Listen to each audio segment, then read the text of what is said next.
kaaga raadiyaha iyo online-ka bbcsomali.com. ciyaarihii ayaa inoo soo socda balse markan ugu yaraan 32 qof ayaa dhimatay in ka badan 160 kalena waa ay dhaawacmeen kadib markii wadanka Masar uu ka dhacay mid ka mid ah shilalka tareen ee ugu xumaa muddooyinkan dambe. Mas'uuliyiinta wadanka waaxda tareenada ee wadankaasi Masar ayaa sheegay in 2 tareen oo rakaabka qaada ay isku dhaceen markii dad aan la garanayn xeebtooda mid ka mid ah tareenadaas ay si degdeg ah break u qabteen halkaas oo qaar ka mid ah gawaarida uu tareenka jiido ay halkaasi ku gudoomeen. Haddaba Cabdalla Axmed Qaalib waa wariye degan magaalada Qaahira ee dalka Masar waxaan weydiiyay wararkii ugu dambeeyay shilkaasi. Abdiftaxo shilkani waxa uu dhacay gelinkii hore ee shalayto abaara duhurkii xilli ay ku dhaweyd waxaana uu ka dhacay goob la yiraahdo Dahda oo wadada isku xidha gobolada Iskandariya iyo Uqsur waxaana ilaa iyo hadda wararkii ugu dambeeyay xilli hadan aan kula hadlayo laga joogo 30 daqiiqo meelahaas wasiirka caafimaadka ayaa hadashay waxayna sheegtay in dadka dhintay tiradii markii koowaad ay sheegtay dawladdu aysan waxba iska bedelin inta badan lala tacaalay dadkii dhaawac ahaa oo wax dib ka dhintay aysan jirin waxay sheegtay in dadka dhintay ilaa iyo hadda ay yihiin 32 qof halka dhaawacuna uu yahay 165 qof. dadkaas 165 ee ku dhaawacmay shilkaas tareenka ma ognahay halka lagu dabiibayo. dadka waxay dawladdu kala qaybisay dhaawacyada kuwa sahlan iyo kuwa culus. dhaawacyada sahlan oo kale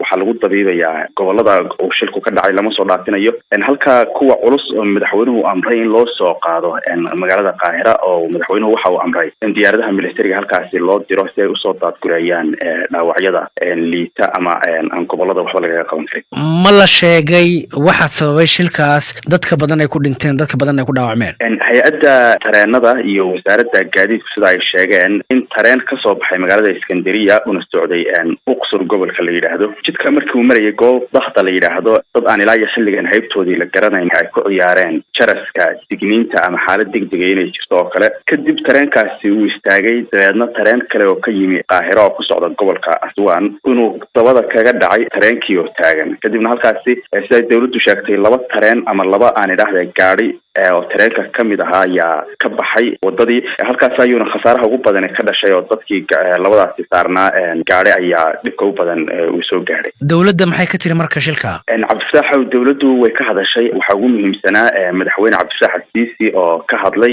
iyo sidoo kale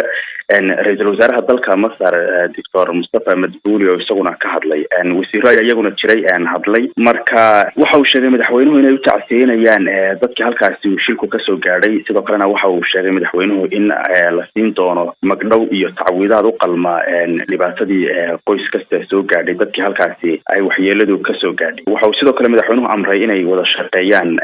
wasaaradaha ay arrintan khusayso sida wasaaradda arrimaha gudaha